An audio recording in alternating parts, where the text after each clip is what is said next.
अगर आप इस वीडियो तक पहुंचे हैं तो इसका मतलब है कि आप उन जिज्ञासु साधकों में से हैं जो केवल मनोरंजन या जानकारी के लिए नहीं बल्कि सत्य की गहराई तक पहुंचने के लिए आते हैं। आपके भीतर एक प्राचीन प्यास जाग उठी है, शायद ऐसी जो कई जन्मों से शांत पड़ी थी। एक ऐसा प्रश्न उठा है जिसे न तो विज्ञान और न ही शास्त्र पूरी तरह उत्तर दे पाए हैं। मैं कौन हूं? और फिर उससे भी रहस्यमय एक सवाल उभरता है, क्या मैं इस शरीर से पहले भी कहीं था? क्या जन्म से पहले कुछ था? क्या मृत्यु के बाद भी कुछ बचेगा? ये प्रश्न कोई साधारण जिज्ञासाएं नहीं हैं, ये आत्मा की खिड़कियां हैं। अगर कोई इनके पार भीतर से झांकता है तो जीवन की दिशा ही बदल सकती है। और यही है आज की हमारी यात्रा, एक ऐसी यात्रा जहां मन शांत हो जाता है, जहां आत्मा की स्मृति जाग उठती है और जहां परमहंस योगानंद की वाणी उस मार्ग को आलोकित करती है। यदि आप भी इस मार्ग के यात्री बनना चाहते हैं तो इस सफर को अपना आत्मिक घर मानिए। इस वीडियो को लाइक करें। आपका यह छोटा सा संकेत बताता है कि आप सचमुच सुन रहे हैं। इस यात्रा को निरंतर समझते रहने के लिए चैनल को सब्सक्राइब करें और जब आत्मा की अगली पुकार गूंजे तो आप सबसे पहले उसे सुन सकें। इसके लिए बेल आइकन दबाएं। अब चलिए, आंखें बंद मत कीजिए बल्कि भीतर की ओर मुड़िए। यह यात्रा वहां से शुरू होती है जहां जन्म से पहले का रहस्य अब भी जीवित है, आप में, मुझ में और हम सभी में। बचपन से हम सुनते आए हैं कि आत्मा अमर है, पर क्या हमने कभी रुककर यह सोचा है, जब आत्मा ने इस संसार में जन्म लिया तो वह इससे पहले कहां थी? क्या वह किसी शून्य में भटक रही थी या फिर किसी सूक्ष्म लोक में विश्रांत थी? जब परमहंस योगानंद आत्मा के रहस्य की बात करते हैं तो वे केवल दर्शन या कल्पना की बातें नहीं करते। वे उस आंतरिक अनुभव की भाषा बोलते हैं जिसे उन्होंने स्वयं भीतर यात्रा करके जाना है। वे बताते हैं कि आत्मा का कभी नाश नहीं होता और न ही उसका कोई आरंभ होता है। वह ब्रह्म का ही अंश है, शुद्ध चेतना का सार। लेकिन पृथ्वी पर उसका आगमन कोई संयोग नहीं होता। यह एक सूक्ष्म और दिव्य योजना का हिस्सा है, एक ऐसा रहस्यमय खाका जिसे केवल बुद्धि से नहीं बल्कि मौन, ध्यान और आंतरिक दृष्टि से ही समझा जा सकता है। आत्मा की यात्रा गर्भ में आने से शुरू नहीं होती, यह उससे कहीं पहले शुरू हो जाती है। अतीत के कर्मों की छाया लिए हुए यह आत्मा एक लोक से दूसरे लोक की ओर अग्रसर होती है। वह अपने अगले अनुभव का चयन करती है, अपने पिछले इच्छाओं, पाठों और अधूरी भावनाओं के आधार पर। जी हां, आत्मा में चुनाव की शक्ति होती है। वह तय करती है कि किस शरीर में जन्म लेना है, कैसा जीवन चुनना है। यह निर्णय उसकी आंतरिक परिपक्वता और चेतना के स्तर पर आधारित होता है। गहन ध्यान में योगानंद ने देखा कि आत्मा जन्म लेने से पहले एक विशिष्ट चेतना स्थिति में रहती है, जिसे आकाशिक क्षेत्र, आकाशिक रियल्म कहा जाता है। यह कोई भौतिक स्थान नहीं बल्कि एक सूक्ष्म चेतना का स्तर है। वहीं आत्मा अपने अगले जीवन का खाका बनाती है। वहां विभिन्न स्तरों की आत्माएं होती हैं, कुछ अत्यंत विकसित तो कुछ भ्रम में डूबी हुई। वहीं आत्मा अपने पिछले जन्मों को देखती है, जहां वह प्रेम में असफल रही, जहां वह घृणा में बह गई, जहां उसने क्रोध के सामने घुटने टेक दिए और जहां उसने स्वार्थ को चुना। फिर वह तय करती है कि अगले जन्म का स्वभाव क्या होगा। यह कोई शब्दों में सोचने की प्रक्रिया नहीं होती बल्कि एक अंतर्ज्ञान, ऊर्जा और भावना का आदान प्रदान और एक दिव्य प्रेरणा होती है जो आत्मा को आगे बढ़ने की दिशा देती है। प्रिय श्रोताओं, जो आप सुन रहे हैं यह मात्र कोई कहानी नहीं है। यह उस अदृश्य लोक की एक झलक है जिसे हमने केवल गहन अनुभवों के क्षणों में ही कभी छुआ है। यह विषय आपकी चेतना को जगा सकता है और यही जागृति आवश्यक है, क्योंकि जब तक हम यह नहीं जान लेते कि हम वास्तव में कौन हैं, कहां से आए हैं और कहां जा रहे हैं, तब तक जीवन अधूरी पुस्तक की तरह लगता है जिसके पन्ने कभी पलटे ही नहीं गए। मैं आपसे आग्रह करता हूं, इस पूरी श्रृंखला के अंत तक हमारे साथ बने रहिए, क्योंकि हर भाग में आप अपने अस्तित्व के ऐसे पहलुओं को जानेंगे जो अब तक भूलने के कोहरे में छिपे हुए थे। अब हम आगे बढ़ते हैं उस क्षण की ओर जब आत्मा तय करती है कि किस गर्भ में प्रवेश करना है, किस माता पिता के माध्यम से उसका अगला जीवन आरंभ होगा। क्योंकि आत्मा कोई बेतरतीब या निष्क्रिय शक्ति नहीं है, उसके हर जन्म के पीछे एक विशिष्ट उद्देश्य होता है। परमहंस योगानंद ने अपने ध्यान की गहन अवस्थाओं में देखा था कि आत्मा एक दिव्य खाके, डिवाइन ब्लूप्रिंट के अनुसार कार्य करती है, एक सार्वभौमिक प्रणाली जो हमारे अतीत, वर्तमान और साथ ही साथ भविष्य को आपस में जोड़ती है। जब आत्मा किसी गर्भ को चुनती है तो वह केवल शरीर नहीं चुनती, वह उस वातावरण को चुनती है, उस संस्कृति को और उन कर्मों के प्रवाह को जो माता पिता के माध्यम से जुड़ने वाले हैं। यह निर्णय एक अत्यंत गहन स्तर पर लिया जाता है, जहां पुराने जन्मों के अधूरे कर्म, भूलें, अधूरे पाठ या फिर अपूर्ण संबंध अपनी पूर्ति की प्रतीक्षा कर रहे होते हैं। आत्मा अगला जन्म इसलिए चुनती है ताकि जो अधूरा छूट गया था उसे पूर्ण किया जा सके। वह उन आत्माओं की ओर खींचती है जिनसे उसका अब भी कर्म संबंध जुड़ा होता है। ये आत्माएं ही आगे चलकर उसके माता पिता, भाई बहन या जीवन साथी बन सकती हैं। यहां एक गहरी सच्चाई और छुपी हुई है। आत्मा केवल प्रेम के कारण ही आकर्षित नहीं होती, बल्कि कभी कभी अधूरे घृणा के बंधन भी उसे वापस उसी ओर खींच लाते हैं। योगानंद जी बताते हैं कि आत्मा बार बार लौटती है जब तक कि हर भावनात्मक बंधन, चाहे वह प्रेम का हो या द्वेष का, पूर्णतः मुक्त न हो जाए। इसीलिए यह भी हो सकता है कि हम ऐसे घरों में जन्म लें जहां हमारे पिछले जन्मों के शत्रु ही अब हमारे संबंधी बन गए हों। परंतु यह सब उस उच्च चेतना के स्तर पर तय होता है जहां केवल प्रेम ही नहीं, बल्कि आध्यात्मिक प्रगति के माध्यम से घृणा भी धीरे धीरे प्रेम में परिवर्तित हो सकती है। जब आत्मा किसी गर्भ को चुन लेती है तो वह मां की चेतना में सूक्ष्म ऊर्जा की धारा के रूप में प्रवेश करने लगती है। सबसे पहले वह एक छाया के रूप में मां के सूक्ष्म शरीर में प्रकट होती है, फिर धीरे धीरे उसका स्थूल शरीर आकार लेने लगता है। इस चरण में अक्सर मां को सपनों में दिव्यता की झलक, भावनाओं की तीव्रता या कभी कभी एक अलौकिक उपस्थिति का अनुभव हो सकता है, लेकिन अधिकांश लोग इन संकेतों को पहचान नहीं पाते।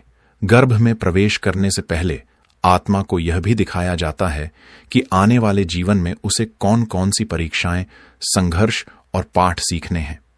आत्मा उन सबको स्वीकार करती है क्योंकि वह जानती है कि यह यात्रा मुक्ति की ओर एक और कदम है। भले ही यह संसार कठिन लगे, पर आत्मा जानती है कि हर जन्म एक अवसर है, जागरण का, विकास का। यहां एक गुप्त आध्यात्मिक सत्य छिपा है जिसे परमहंस योगानंद जी ने साझा किया। जब आत्मा शरीर में प्रवेश करती है तो उसे मोह का आवरण ओढ़ना पड़ता है। वह भूल जाती है कि वह कौन थी, कहां से आई है और क्यों आई है। इसीलिए नवजात शिशु को अपने दैवीय स्रोत की कोई स्मृति नहीं होती। यह भूलना आवश्यक है, क्योंकि जब तक आत्मा भूलना नहीं सीखती वह कुछ नया सीख नहीं सकती। लेकिन यही आवरण हमारे सबसे गहरे दुख का कारण भी बनता है। हम अपने स्रोत को भूल जाते हैं और फिर हमें ध्यान के माध्यम से फिर से उसे याद करना पड़ता है। अब एक और प्रश्न उठता है, जब आत्मा गर्भ में आ जाती है, क्या वह उसी क्षण से जीवन का अनुभव करना शुरू कर देती है? क्या वह मां की भावनाओं, विचारों और इच्छाओं से प्रभावित होती है? उत्तर है हां। गर्भ में प्रवेश करने के बाद आत्मा शरीर और वातावरण से गहराई से जुड़ जाती है। परमहंस योगानंद के अनुसार गर्भ में आत्मा न पूरी तरह जागृत होती है, न पूरी तरह सोई हुई। वह एक ध्यान सदृश अवस्था में होती है, जैसे कोई व्यक्ति गहरे ध्यान में हो। चारों ओर ध्वनियां और ऊर्जा होती हैं, पर भीतर एक गहरा मौन। गर्भ एक अत्यंत संवेदनशील स्थल है आत्मा के लिए। मां का हर विचार, हर भावना, हर डर या आनंद आत्मा की चेतना पर एक सूक्ष्म छाप छोड़ता है। इसीलिए वेदों में कहा गया है कि गर्भ में बनने वाले कर्म ही सबसे प्रबल होते हैं, क्योंकि यही वह समय होता है जब आत्मा की दिशा घड़ी जाती है। यदि मां भयभीत, क्रोधित या चिंतित हो तो ये सब भावनाएं आत्मा की चेतना पर पहली छाया के रूप में अंकित हो जाती हैं। यदि मां शांत, प्रेमपूर्ण और विश्वासी हो तो ये गुण स्वाभाविक रूप से आत्मा तक पहुंचते हैं। यह केवल मनोविज्ञान नहीं है, यह ऊर्जा का विज्ञान है। योगानंद जी कहते हैं, मां का मन आत्मा का पहला विद्यालय बनता है। उसके विचार आत्मा की पहली संस्कृति बनते हैं। यह धागा अदृश्य होता है, पर इतना मजबूत कि कभी टूटता नहीं। भले ही आत्मा को अपने पिछले जन्मों की याद न हो, पर गर्भ के भीतर का वातावरण उसके वर्तमान जीवन की चेतना का बीज बनता है। गर्भ में रहते हुए आत्मा अनुभव करती है भावनाएं, ध्वनि और प्रकाश, पर यह सब भौतिक रूप में नहीं बल्कि सूक्ष्म कंपन के रूप में। मंत्रों की ध्वनि, प्रेम की फुसफुसाहट या भय का कंपन, ये सब आत्मा के सूक्ष्म शरीर को गहराई से प्रभावित करते हैं। यहां से कई गहरे प्रश्न जन्म लेते हैं। कुछ बच्चे जन्म से ही उदास क्यों होते हैं? कुछ को बिना किसी ट्रॉमा के अजीब डर क्यों होता है? कुछ में अप्रत्याशित प्रतिभा क्यों होती है बिना अभ्यास के? इन सब का उत्तर इसी में छुपा है, गर्भ के भावनात्मक और ऊर्जात्मक वातावरण में। वहीं से आत्मा की प्रारंभिक चेतना का रंग तैयार होता है। योगानंद जी यह भी बताते हैं कि कुछ आत्माएं इतनी उन्नत होती हैं कि वे गर्भ में ही ध्यान करती हैं। वे जन्म लेने से पहले ही ईश्वर को याद करती हैं और उन्हें अपने जीवन का उद्देश्य ज्ञात होता है। लेकिन ऐसी आत्माएं बहुत दुर्लभ होती हैं। अधिकांश आत्माएं गर्भ के आसपास की ऊर्जा से धुंधलित हो जाती हैं और उनके लिए गर्भावस्था एक प्रतीक्षा की अवधि बन जाती है, जैसे कोई यात्री स्टेशन पर अगली ट्रेन का इंतजार कर रहा हो। फिर आता है जन्म का क्षण। इस समय आत्मा धीरे धीरे पूरी तरह से शरीर में प्रवेश करती है। यही वह पवित्र क्षण होता है जब शरीर और आत्मा एक हो जाते हैं, और तब आता है जन्म का विस्फोट। यह केवल एक शारीरिक प्रक्रिया नहीं बल्कि एक आध्यात्मिक उद्गार है। जो आत्मा मां के भीतर छिपी मौन और अंधकार में शांत थी, वह अपना प्रथम श्वास लेती है। लेकिन यह श्वास केवल हवा नहीं होती, यह पृथ्वी से आत्मा की पहली बातचीत होती है। और जब नवजात शिशु रोता है तो वह अपने अस्तित्व की घोषणा करता है, एक ऐसी दुनिया में जो उसके लिए पूर्णतः अपरिचित है। परमहंस योगानंद इस पहले रोने को केवल पीड़ा की प्रतिक्रिया नहीं मानते। वे कहते हैं यह आत्मा का भूलने का संकेत है। शिशु रोता है क्योंकि आत्मा पहचान लेती है कि वह एक बार फिर माया की दुनिया में आ चुकी है, एक ऐसी दुनिया जहां उसे फिर से याद करना होगा कि वह कौन है। उसे अपने सत्य स्वरूप को पुनः खोज निकालना होगा। जन्म के साथ आत्मा की देह धारण की यात्रा पूर्ण होती है। यही है पहला संस्कार। जैसे प्राचीन आर्षि कहते थे, एक ऐसी छाप जो आत्मा के चित्त पर अंकित हो जाती है। यह क्षण आत्मा का पहला अनुभव है शारीरिक सीमाओं का। त्वचा का स्पर्श, ध्वनि की तीव्रता, प्रकाश की चुभन, यह सब आत्मा को जैसे झकझोर देता है, क्योंकि वह अब तक सूक्ष्म लोकों में थी, जहां न भूख थी, न पीड़ा, न बंधन। अब वह एक शरीर में बांध दी गई है। और यही है माया का खेल, जो असत्य को सत्य की तरह प्रस्तुत करता है। यहां एक गूढ़ सत्य छिपा है। जन्म के बाद भी शिशु के भीतर उसके पिछले जन्मों की ऊर्जा रहती है। उसकी आंखों में, उसकी मुस्कान में, उसके मौन में कुछ ऐसा होता है जो इस जीवन से पहले का होता है। योगानंद जी कहते हैं, यदि कोई योगी ध्यान की दृष्टि से नवजात शिशु को देखे तो वह आत्मा की पुरानी यात्रा की झलक पा सकता है। पर आम लोगों के लिए वह सिर्फ एक मासूम बच्चा होता है। जैसे ही जन्म होता है, दुनिया आत्मा को अपने ढांचों में बांधना शुरू कर देती है। एक नाम दिया जाता है, एक धर्म सौंपा जाता है, एक भाषा सिखाई जाती है, संबंध परिभाषित किए जाते हैं। ये सब आवश्यक हैं, पर इसी प्रक्रिया में आत्मा धीरे धीरे अपने सत्य स्वरूप को भूलने लगती है। जिस क्षण उसे बताया जाता है तू यह है, उसी क्षण वह भूलने लगती है कि वह क्या थी। इस प्रकार आत्मा की यात्रा बाह्य रूप से जीवन के चरणों में चलती है, बाल्यकाल, किशोरावस्था, युवावस्था, परंतु साथ साथ एक अदृश्य आंतरिक यात्रा भी चलती है जो आत्मा को उसके सत्य तक लौटने की राह पर ले जाती है। यह जीवन न दंड है न दुर्घटना, यह एक अवसर है याद करने का, जागने का, लौटने का। पर यह समझ धीरे धीरे आती है। ज्यादातर लोग अपने संपूर्ण जीवन को सिर्फ अपने नाम, शरीर और पहचान समझते हुए जीते हैं, और इसी भ्रम में आत्मा की बाह्य यात्रा शुरू होती है, पर अंदर ही अंदर एक आत्मिक खोज भी चल रही होती है। अब प्रश्न उठता है, क्या आत्मा को जीवन भर ऐसे संकेत मिलते हैं जो उसे याद दिलाते हैं उसका सच्चा स्वरूप? हां, बिल्कुल मिलते हैं। ये संकेत बार बार आते हैं, लेकिन इतने सूक्ष्म होते हैं कि अधिकांश लोग उन्हें पहचान नहीं पाते। वे सपनों में आते हैं, संगीत की ध्वनि में गूंजते हैं, कभी किसी अनजाने चेहरे को देखकर एक अजीब सी पहचान का अनुभव कराते हैं, जैसे कोई भूली हुई भाषा किसी शब्द में फिर से सुनाई दे। आत्मा चौंकती है, ये कहां से आया? पर मन तुरंत कहता है, ये तो बस एक भ्रम है। योगानंद जी हमें याद दिलाते हैं, आत्मा कभी पूरी तरह अज्ञान में खोती नहीं। वह भले ही आवरण में ढकी हो, पर उसके भीतर कहीं गहराई में उसे यह पता होता है, उसका मूल कहीं और है। इसीलिए तो जब जीवन में सब कुछ ठीक चल रहा हो, फिर भी भीतर कुछ अजीब सी बेचैनी रहती है, एक अधूरापन जिसे हम समझ नहीं पाते, पर वह हर बार खुद को महसूस कराता है। यह अधूरापन दरअसल आत्मा की स्मृति है, उस सत्य की स्मृति जिसे उसने कभी जाना था। जीवन के अनुभव, चाहे वे सुखद हों या दुखद, आत्मा के लिए कभी सिर्फ घटनाएं नहीं होते, वे होते हैं द्वार, जिनके माध्यम से आत्मा स्वयं को जानने की कोशिश करती है। जब गहरा दुख हृदय को झकझोरता है, तो भीतर से एक आवाज आती है, तू इससे कहीं बड़ा है। और जब कोई प्रेम हृदय को छू जाता है, आत्मा को अपने मूल रूप की एक झलक मिलती है, लेकिन फिर वह झलक खो जाती है, आत्मा फिर भूल जाती है। पर यह भूलना स्थायी नहीं है, बीज बो दिया गया है और स्मृति फिर से लौटेगी। आत्मा को जो संकेत मिलते हैं, उनमें सबसे शक्तिशाली संकेत है आकर्षण।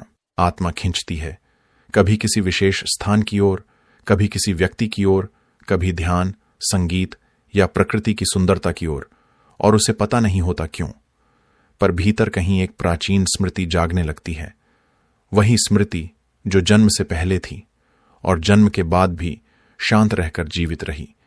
कभी कभी आत्मा किसी विशेष व्यक्ति से मिलती है और तुरंत महसूस करती है कि यह संबंध पुराना है। यह केवल भावनात्मक नहीं होता, यह एक आध्यात्मिक स्मृति होती है। लेकिन यह स्मृति मन में नहीं रहती, यह आत्मा में होती है। और जब यह स्मृति हलचल में आती है, तो एक नया मार्ग जन्म लेता है। पर समाज, शिक्षा, संस्कृति बार बार आत्मा को भटका देते हैं। हमें सिखाया जाता है कि जो दिखाई दे रहा है वही सत्य है, पर आत्मा का आकर्षण हमेशा उस ओर होता है जो अदृश्य है, सूक्ष्म है। यही इस यात्रा को इतना चुनौतीपूर्ण बनाता है। और फिर भी यही है वह एकमात्र यात्रा जो आत्मा को उसकी जड़ तक ले जाती है। जब आत्मा इन संकेतों को पहचानने लगती है, जब वह अपने भीतर की बेचैनी को सुनने लगती है, जब साधारण अनुभवों में असाधारण अर्थ देखने लगती है, तो जागरण आरंभ होता है। लेकिन यह जागरण कोई एक पल में घटने वाली बात नहीं, यह बार बार होता है, ठिठकता है, लौटता है, फिर से लौट कर आता है।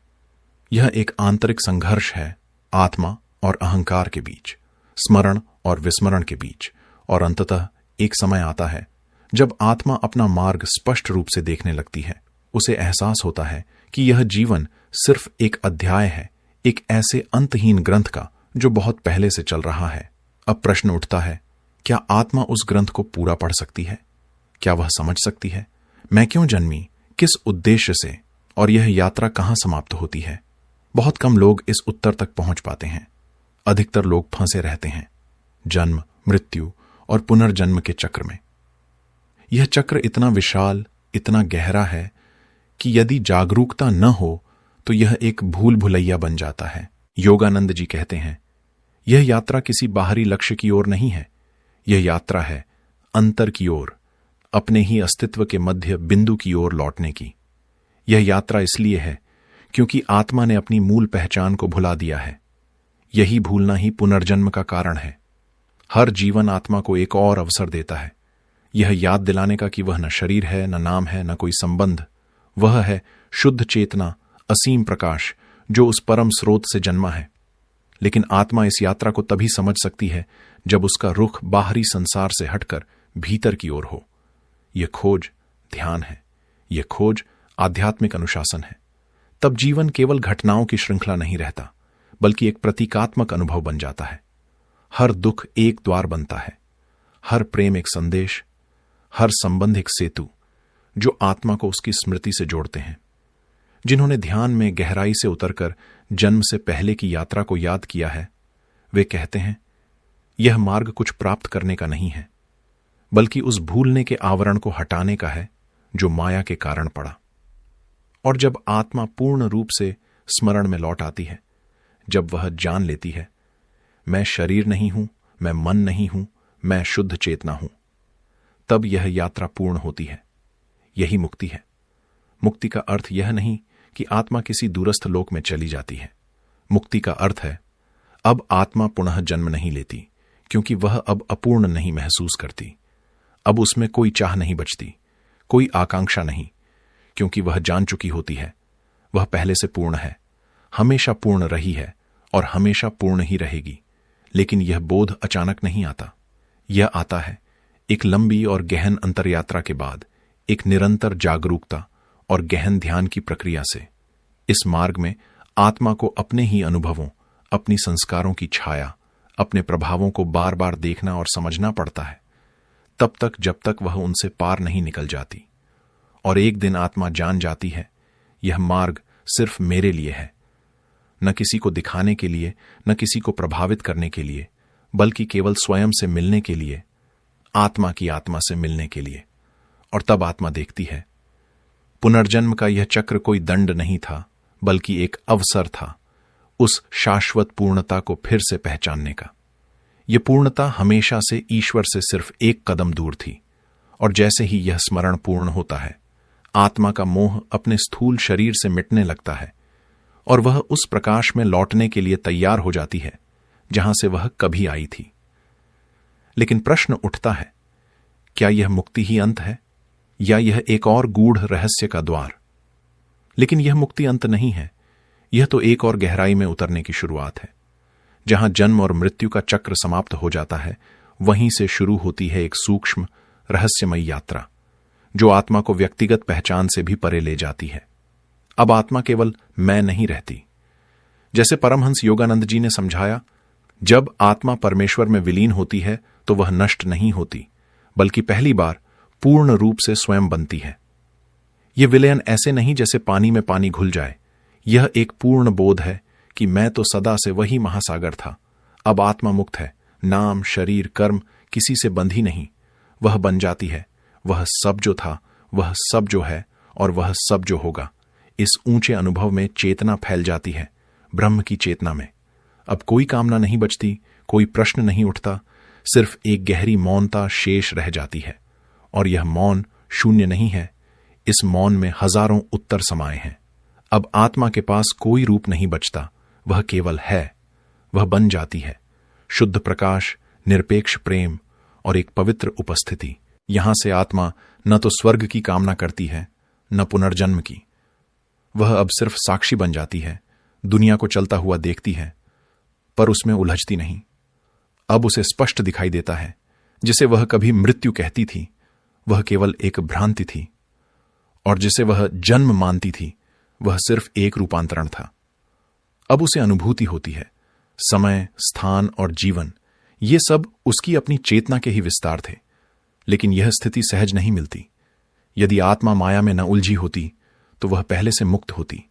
इसलिए परमहंस योगानंद बार बार कहते हैं, आत्मा को कहीं जाना नहीं है, उसे तो केवल जागना है, अपने ही सत्य स्वरूप में। वह पहले से वहां है, बस सोई हुई है। जागृति ही उसका एकमात्र उद्देश्य है। और जब यह जागृति आती है तो आत्मा को एक और गहन अनुभूति होती है, कोई दूसरा है ही नहीं। सभी कुछ एक ही चेतना, एक ही प्रेम, एक ही ईश्वर स्रोत है। और यही है परम रहस्य। कोई अंतिम मंजिल नहीं, केवल अनंत गहराई।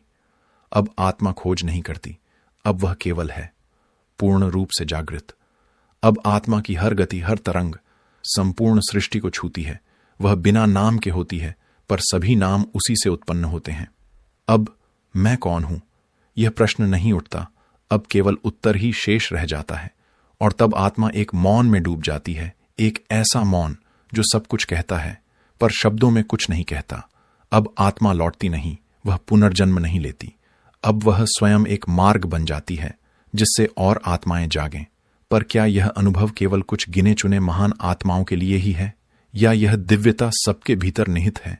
यह दिव्यता केवल कुछ चुने हुए आत्माओं तक सीमित नहीं। हर आत्मा, चाहे जितनी साधारण लगे, वही स्रोत है जिससे बुद्ध, कृष्ण, यीशु और योगानंद प्रकट हुए। अंतर केवल जागृति का है, बीज सभी में एक जैसा है। परमहंस योगानंद जी ने अपना जीवन इसी सत्य के लिए समर्पित किया कि हर आत्मा में वही दिव्य प्रकाश विद्यमान है जो संपूर्ण ब्रह्मांड को थामे हुए है। कोई आत्मा छोटी नहीं, कोई आत्मा बड़ी नहीं, कुछ जागी हुई हैं, कुछ अब भी नींद में हैं। जैसे सूर्य सब पर समान रूप से चमकता है, अंतर केवल इतना है कौन सी खिड़की खुली है और कौन सी बंद। प्रकाश में कोई भेद नहीं, भेद है केवल खुलेपन में। मानव जन्म सिर्फ एक संयोग नहीं है, यह एक आमंत्रण है भीतर लौटने का, आत्मा से मिलने का, उस शाश्वत सत्य को पहचानने का जो जन्म से पहले भी था और मृत्यु के बाद भी रहेगा। लेकिन यह पहचान तब तक असंभव है जब तक आत्मा बाहरी वस्तुओं, संबंधों, कल्पनाओं में खोज करती रहती है। केवल तभी जब आत्मा भीतर की ओर मुड़ती है, मौन में, स्थिरता में, विचारों से परे, तब वह एक झलक पाती है और तब उसे अनुभूति होती है मेरे भीतर ही कुछ अमर है, अपरिवर्तनीय है, कालातीत है। वही तत्व जिसे वेदांत कहता है अहम ब्रह्मास्मि, मैं ब्रह्म हूं। पर यह केवल एक दर्शन नहीं, यह है आत्मा का अपना जीवंत अनुभव। लेकिन यह अनुभव भी अचानक नहीं आता, यह जन्म लेता है ध्यान, आंतरिक तप और जागरूकता के अभ्यास से।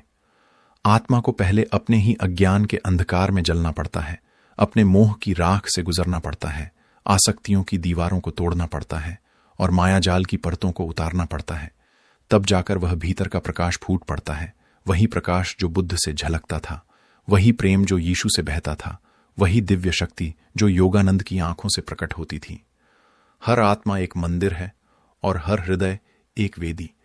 लेकिन जब तक हम स्वयं को केवल एक देह मानते हैं, चंचल मन और इच्छाओं की उलझनों में फंसे रहते हैं, तब तक यह मंदिर अंधकार में डूबा रहता है। दिया है, लौ है, पर तेल सूख चुका है और हाथ थक चुके हैं। परमहंस योगानंद कहते हैं, यदि आत्मा सच्चे हृदय से खोजे तो उसे यह अनुभव अवश्य प्राप्त हो सकता है। न तो जाति की दीवारें इसे रोक सकती हैं, न वंश की कड़ियां, न ही आयु की सीमाएं। केवल दो बाधाएं हैं, अज्ञान और जड़ता। जो आत्मा साहस करके अज्ञान के पर्दे को चीर देती है, वही मुक्ति को प्राप्त करती है। जो भीतर झांकने का साहस करता है, वही भीतर की दिव्यता में खिलने लगता है। लेकिन फिर प्रश्न उठता है, यदि आत्मा इतनी दिव्य है तो वह भटके क्यों? वह मोह के जाल में कैसे फंसती है? और यह माया इतनी शक्तिशाली क्यों है कि सत्य पर पर्दा डाल देती है? माया सुनने में सरल, पर इसके भीतर का रहस्य असीम है। यह कोई साधारण भ्रम नहीं, यह संपूर्ण सृष्टि की छाया है। यह वह पर्दा है जो आत्मा और परम सत्य के बीच खींचा है, इतना घना कि प्रकाश की उपस्थिति में भी अंधकार अनुभव होता है और इस अंधकार में भी एक क्षीण आशा की किरण, एक झलक, एक निमंत्रण छिपा होता है। योगानंद इसे ब्रह्म की सर्जनात्मक दिव्यता का स्वप्न कहते हैं। माया ही है जो ब्रह्मांड को रचती है, उसे चलाती है और अंततः लय भी करती है। यही माया आत्मा को देह में बांध देती है, यही माया समय और स्थान का बोध कराती है, यही मृत्यु को भयावह और जीवन को सीमित बना देती है। और यही उसका सबसे बड़ा छल है, आत्मा को यह यकीन दिला देना कि वह बस यह शरीर है, यह नाम है, यह स्मृति है। और जब यह विश्वास जम जाता है तो आत्मा अपनी दिव्यता को भूलकर बाहर दौड़ने लगती है, सुख की तलाश में, पहचान की तलाश में, स्थिरता की तलाश में, बिना ये जाने कि वो स्वयं ही इन सब का स्रोत है। माया मोहक है क्योंकि यह इंद्रियों को रंगों में, रूपों में, स्वादों और गंधों में उलझाए रखती है। यह कान में फुसफुसाती है, बाहर देखो, बाहर खोजो, बाहर ही सब कुछ है।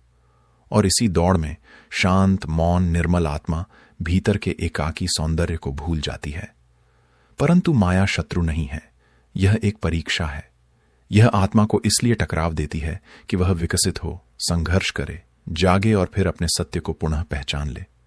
जिस प्रकार एक योगी अग्नि में बैठकर तप करता है, वह अग्नि उसे जलाने नहीं आती, वह उसे शुद्ध करने आती है। माया तब तक मनमोहक लगती है जब तक आत्मा यह मानती है कि वह उसी पर निर्भर है। पर जैसे ही आत्मा भीतर की उस मौन उपस्थिति को, उस शाश्वत प्रेम को छूती है, भले ही एक क्षण के लिए माया की पकड़ ढीली होने लगती है। क्योंकि योगानंद का अंतिम संदेश यही है, स्वयं को जानो और जान जाओगे तुम कभी जन्मे ही नहीं थे, तुम सदा थे और सदा रहोगे। यदि इस संदेश ने आपके भीतर हल्की सी भी तरंग जगाई हो तो कृपया लाइक जरूर करें, ताकि हमें यह संकेत मिले कि कोई कहीं जाग रहा है, कोई कहीं खोज रहा है। इस चैनल को सब्सक्राइब करें, क्योंकि ऐसे आध्यात्मिक यात्राएं अकेले नहीं की जाती। हमें साथियों की जरूरत होती है, हमें एक संगति चाहिए। बेल आइकॉन दबाएं ताकि आत्मा की अगली पुकार आप तक बिना विलंब पहुंच जाए।